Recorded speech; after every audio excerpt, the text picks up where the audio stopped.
Hey everyone, welcome back to the Whole Lot Nerd channel. It is I, and this is a review for what I thought was going to be a bad idea, but it turns out, what do I know? Prey, the new Predator film.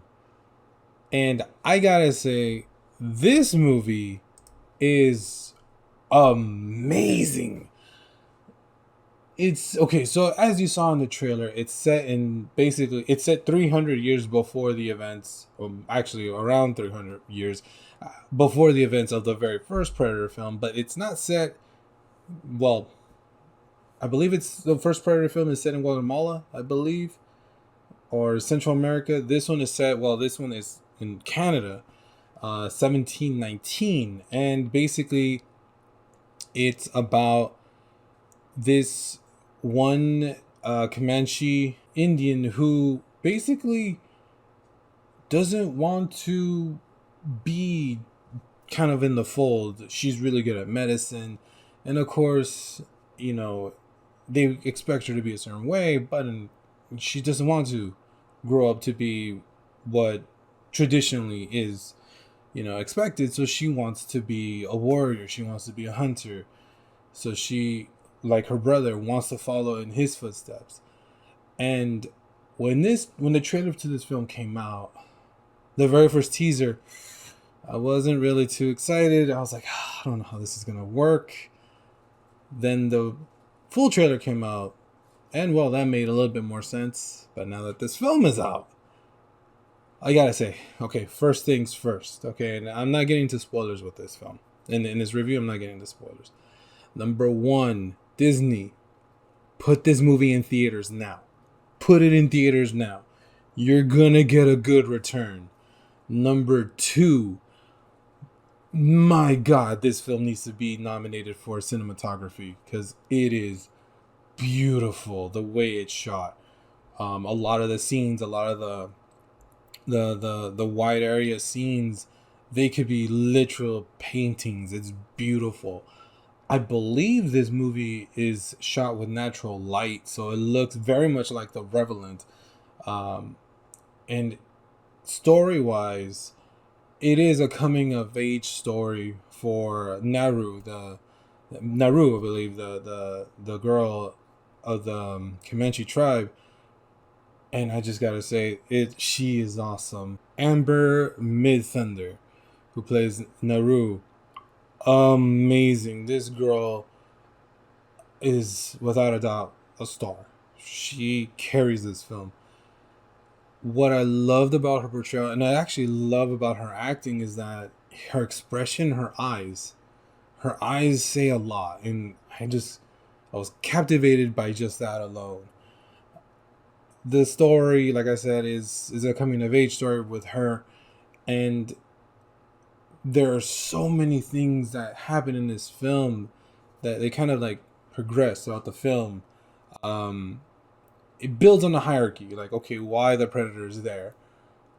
You kind of see the natural order of nature, from small. There's one scene, and I'm not going to give anything away, but there's one scene in this film where you see the smallest animal get eaten by the a bigger one, and then ultimately the predator to that one, ultimately ending in a bad way.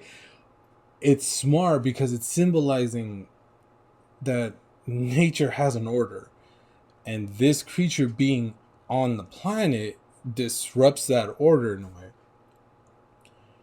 But in terms of Predator films, all right, let's get into this. This is what people have been wanting to know. Is Prey a good Predator film? Oh, it's good. It's good.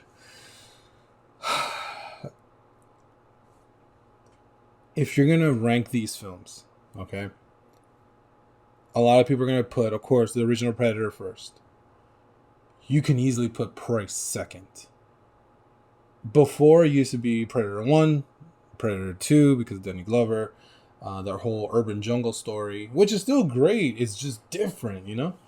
And then you kind of had, well, yeah, Predators, and then Predator. No one really liked Predator as much. I thought it was all right, but it didn't execute that well. Predators was fair. I thought that was a very interesting take on it. Um, but if you're gonna if you're trying to rank where Prey falls into, oh, it's number two, number two. But I'm gonna be controversial. I actually did a watch along, Patreon. The whole thing will be there. A little bit later, I'll put like highlights of it on the channel. But I will say here what I said there. I personally, personally, am putting Prey above Predator 1. I've said it. There it is. It's in the ether. Prey is better than Predator 1. Why? Well, number one, Predator 1, although it is a classic, yes, it's timeless movie. Timeless. It starts off cheesy as shit, though. I mean, it's a cheesy movie. I mean, let's face it, Arnold has some of the cheesiest lines there. When he busts down the door, I mean, knock, knock. When he stabs a guy in the shoulder, I believe, and he gets stuck to the wall, hey, stick around. I mean, it's literally a cheesy action film up to a point. Then it becomes this whole other film. Here, though, it knows what it's doing in a sense. Here, Prey has this story already, and it's just easily put in that the Predator is part of this rite of passage. What normally would be a bear or a lion, it's instead, or a vicious animal, instead of that being a rite of passage, it's the Predator. So this story, it takes things a little bit more serious, I think.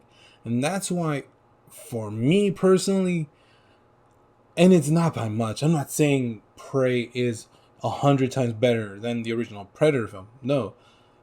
It's beating it maybe by like 2 points. You can almost say they're equal, but I'm giving Prey 2 points more because it's a little bit more serious than the original Predator. So, go ahead, comment below. Comment on, call me crazy, call me an idiot. I just think Prey is better than the original Predator film because of seriousness. But when I finished watching Prey, which was just not too long ago, I was exhilarated. I was on a high. I couldn't believe what I had just saw. I saw an amazing film that took really good ideas and just, it was well constructed. And I mean, there maybe, if anything, if you really want to nitpick, it does drag a little to start. But I mean, that's me trying to nitpick a lot of it. You know, it's like, okay, takes a little longer for things to really get into it. And ultimately, once it starts. And it's on the go. The night before, my friend was watching it, and I hadn't watched it, so I didn't want to see it. I didn't want to hear anything about it. But my friend just tells me, my God, the wolf scene. I'm not going to tell you what the wolf scene is, but I was like, damn it, I don't want to know nothing about this film. But when I finally got to see it and I saw the wolf scene, I was like, oh, damn, that was smart. That was smart. The symbolism that is just even being displayed there. My God, it was very well thought. This was a very well crafted, thought out film. And at this moment, I haven't seen it in the Comanche dub because there's 2 versions of this film on Hulu. There's the regular one that's on with English, and also did love this about this film. That's English, and there is bits and pieces of Comanche in there. And here's the thing, and I mentioned this in the watch along video. My thing is that if you're gonna do a movie set in a time with a tribe of people or a certain type of people, if you know that they speak a certain language, but then you make them all speak English with with zero um, accent, to me, it makes no sense. This is why I don't really like a lot of the Star Wars films, the newer ones, if anything. The original trilogy, starting with Episode 4, New Hope, there's an alien race. They have their own language, and it continues on 5 and 6. But then you get the prequels, and all of a sudden every alien speaks English, but they have a different accent, like if they were from a different region in the world. That makes no sense. Like I think, and I couldn't make it through Solo, to be honest. For example, Solo, there's a like a water alien. It speaks English, but it sounds like it has a Texan accent. What is that? What is that? How am I? You're in the galaxy, far, far, far away, beyond the stars, and yet it sounds like a Texan. I can't get behind that. So when I heard that this film was gonna have an English version, but then also a Comanche version, that made my heart sing, because I think that's one. It makes it authentic, realistic. It brings a seriousness to it, a respectfulness to it, a lot of respect to it as well, because you're using Native American actors, and to go away from them speaking the language to just say, okay, we're just gonna make them speak all English. I think it's something that it's saying that viewers cannot read subtitles.